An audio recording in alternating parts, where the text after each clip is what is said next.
Voici quelques informations sur la création d'une leçon sur une plateforme Moodle. Comme toujours, je commence par cliquer sur « Activer le mode édition ».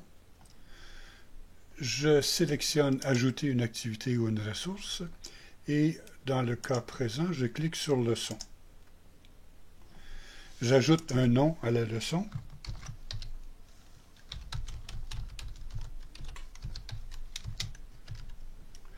Et j'ajoute une description. Ensuite, je peux qualifier certains des paramètres de la leçon. Je peux décider si elle présentera une barre de progression ou non. Ici, on y affichera le menu. Ensuite, on peut préciser les dates de disponibilité de la leçon.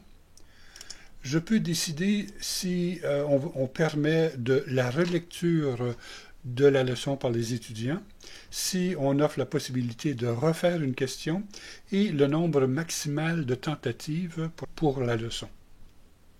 On peut attribuer une note à la leçon qui sera comptabilisée dans le dossier de l'étudiant.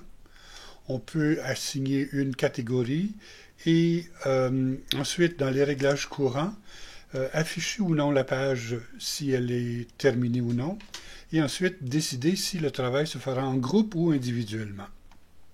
On peut éventuellement restreindre l'accès à un groupe ou avec d'autres paramètres particuliers. Et on peut préciser si le participant peut lui-même afficher que l'activité est achevée ou non, ou s'il y a d'autres critères qui sont utilisés. Lorsque je clique sur « Enregistrer et afficher », la leçon est créée. Je dois maintenant la meubler avec des pages d'information, des pages de contenu et des pages de questions. Donc, je commence par ajouter une page de contenu. Je donne un titre à cette page et comme je fais semblant de préparer un cours de géographie sur les pays africains, je lui donne comme titre « Géographie des pays africains ». Et le contenu de la page peut répéter le titre de la leçon. Ensuite, je peux ajouter tout contenu que j'ai déjà préparé et que je peux copier-coller d'un document. Je peux également, si je le souhaite, ajouter une image. Alors, je peux parcourir les dépôts. Si je n'ai pas déposé déjà le fichier, je peux choisir un fichier sur mon ordinateur et le déposer. Mais cette fois-ci, je sais que j'ai déjà dans les fichiers récents le graphique que je veux utiliser. Donc, je sélectionne ce graphique, je lui donne un nom et j'enregistre l'image et elle s'affiche maintenant dans la leçon. Ensuite, je peux écrire un message ou tout autre contenu que je souhaite.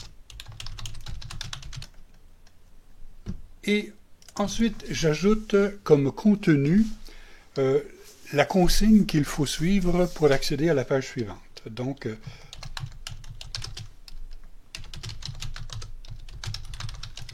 et je précise qu'il faut, en cliquant sur ce bouton, passer à la page suivante.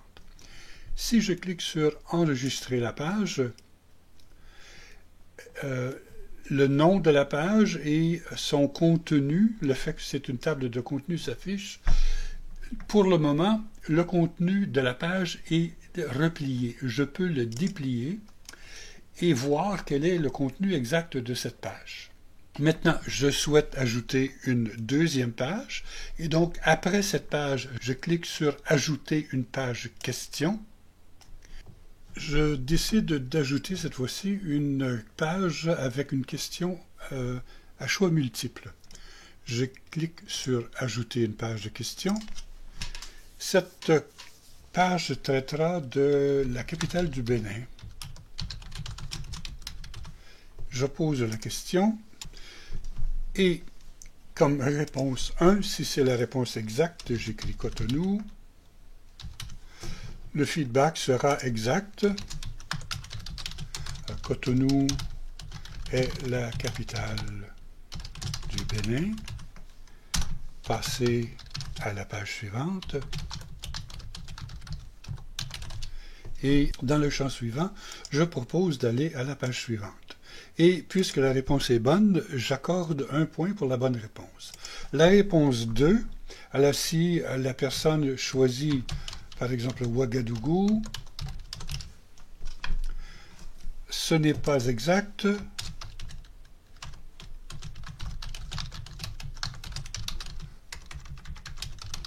Alors veuillez reprendre la question.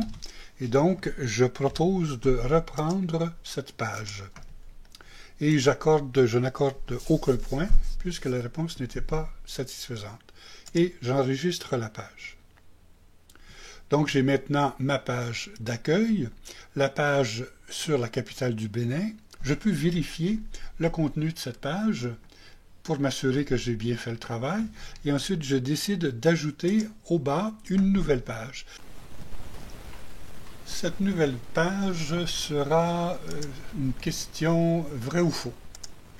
Je clique sur « Ajouter une page question, vrai ou faux ». Le titre de la page, c'est « Capitale de la Tunisie ». Et la question, vrai ou faux, Sousse est la capitale de la Tunisie. La réponse exacte est faux.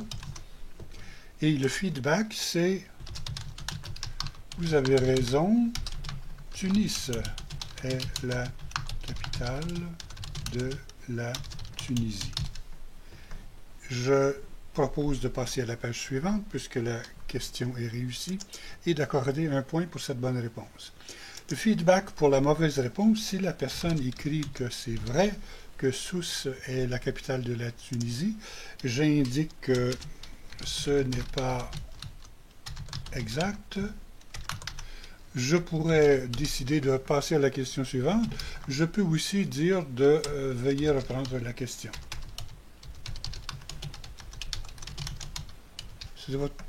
C'est au choix du concepteur. Et donc, il revient à cette page et il n'obtient aucun point. Et j'enregistre la page. Et je vois maintenant ma page sur la capitale de la Tunisie dont la description s'affiche. Donc, si on écrit que c'est faux, vous avez raison. Tunis est la capitale de la Tunisie. Il a un point. Il passe à la page suivante.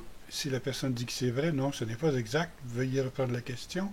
Il n'a aucun point et il revient sur la même page.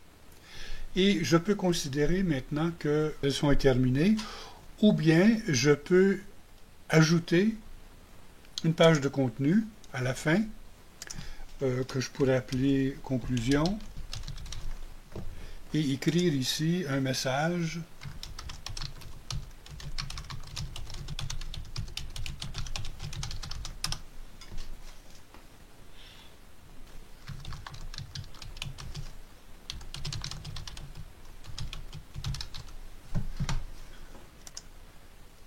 et on passe à la page suivante.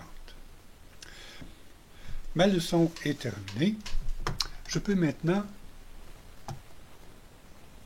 prévisualiser cette leçon.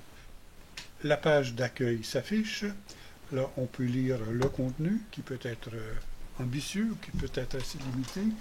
Je clique ensuite sur « Passer à la page suivante ». La première question se présente. Quelle est la capitale du Bénin? Alors, évidemment, Ouagadougou est la capitale du Bénin. J'envoie la réponse et on me dit non, ce n'est pas exact. Veuillez reprendre la question. Donc, pour continuer, je reprends la question et je réponds maintenant que c'est Cotonou qui est la capitale du Bénin. Maintenant, je passe à la question suivante parce que c'est exact. Alors, vrai ou faux, ça c'est la capitale de la Tunisie. Moi, je crois que c'est vrai. Et on me dit, ce n'est pas exact, veuillez reprendre la question. Si je veux continuer, cette fois-ci, je dis que c'est faux, et donc on m'indique que vous avez raison. Tunis est la capitale de la Tunisie. Si je continue, je reçois le message, bravo d'avoir complété ce cours, et je passe à la fin du cours. Comme tuteur dans ce cours, et concepteur de cette leçon, je peux avoir accès au rapport. Ce rapport précise la liste des participants qui ont répondu au cours, quelle est la note moyenne obtenue par l'ensemble de ces participants, quelle est la durée moyenne, quelle est la meilleure note ou la note la plus basse, la plus longue durée et la plus courte durée des personnes qui ont complété cette leçon. Si l'une des pages que vous avez créées impliquait que le participant devait écrire un texte en réponse, vous pourrez évaluer les compositions individuelles.